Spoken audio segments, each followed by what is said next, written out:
সত্যি বিশ্বাসে মিলায় বস্তু তর্কে বহু দূর। আমরা যদি বিশ্বাস করি, বিশ্বাসে অনেক কিছুই পাওয়া যায়। আমার জীবনের অভিজ্ঞতাটাই আজকে আপনাদের সাথে শেয়ার করছি। আমি কিছুদিন আগেই নৈহাটির বড় মা, আপনারা হয়তো অনেকেই শুনেছেন, নৈহাটির বড় মা আমি 1 বছর ধরে যাব করছিলাম, যেতে পারিনি।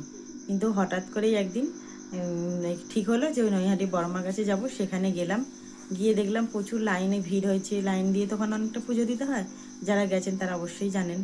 লাইন দিয়ে পুজো দিতে হয়, লাইনে দাঁড়িয়েছিলাম। আর লাইনে দাঁড়িয়ে থাকতে থাকতে এমনি একজন সাধুর মতো এলো, এসে বলল আমাকে কিছু সাহায্য করো। আমার সামর্থ্য মতো আমি দিলাম। আমাকে বলল যে তোমার জীবনের যে আর্থিক সমস্যা আছে সেটা দেখবে তোমার পুরো ঠিক হয়ে যাবে। আমি সেটা কি বললাম, আচ্ছা ঠিক আছে, সে চলে গেল। তারপরে বড়মার সামনে যে মন্দিরটাতে উঠতে যাচ্ছি, তখন কোথা থেকে আর একজন এসে বললো আমাকে একটু কিছু ভাত খাওয়ার পয়সা দেবে, কিছু টাকা দাও না, আমি ভাত খাবো। এবার আমার হাতে তখন একটা এমনি ব্যাগ আলাদা সাইডে ছিল, আমার হাতে তখন 50 টাকার একটা নোট ছিল। এবার আমি বললাম যে আমার তো ব্যাগ এখন আমার সাথে নেই, ব্যাগগুলো জমা দিয়ে রেখেছিলাম, যে এটা তো আমার সাথে নেই, এটা দিচ্ছি। বলছে ঠিক আছে, তুমি যদি বিশ্বাস করে দাও তাহলে তোমার ওটাতেই হবে। এবার আমি একটা, সেটা আমার জীবনে আমি পরে আপনাদেরকে এই নিয়ে বলবো কি আমি চেয়েছিলাম। কিন্তু সেইটা আমাকে সে এসে বললো যে তুই যেটার জন্য এসেছিস, তুই যার জন্য এত চিন্তা করছিস, দেখবি তুই বাড়ি যা, তোর দেখবি সেই স্বপ্নটা পূরণ হয়ে যাবে।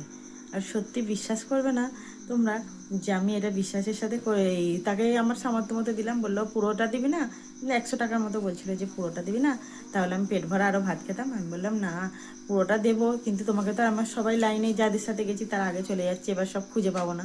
সেই জন্য বললাম ঠিক আছে, আমি যদি এটা পূরণ হয়ে যায় আমার স্বপ্নটা, আমি আবার এখানে এসে তোমাকে দিয়ে যাবো। ও আমাকে বলছে তুই খুশি তো? আমি বলছি হ্যাঁ আমি খুশি, তুমি খুশি তো? বললো হ্যাঁ খুশি, যা তুই বাড়ি চলে যা। ঠিক আছে, আমি আবার তারপরে মন দিয়ে পুজো দিতে গেলাম, বাড়ি এলাম।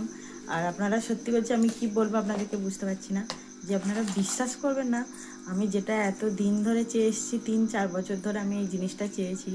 আর এটা মিরাক্কেলের মতো তার পরের দিন সকালেই আমি এই সুখবরটা পেলাম যে হ্যাঁ আমার সেই জিনিসটা পেয়ে গেছি। তখন আমার ওইগুলো মনে মনে আমি ভাবলাম যে সত্যি এটা এরকম হয়ে গেল, এতদিন আমি যেটা চাইছিলাম বড় মা আমাকে সেটা ইচ্ছাটা পূরণ করে দিল।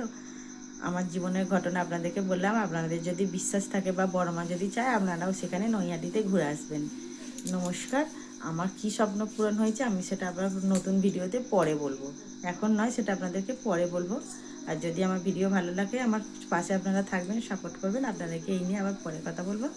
আপনারা সবাই ভালো থাকবেন, সুস্থ থাকবেন। ধন্যবাদ ইউনিভার্স, ধন্যবাদ মহাবিশ্ব।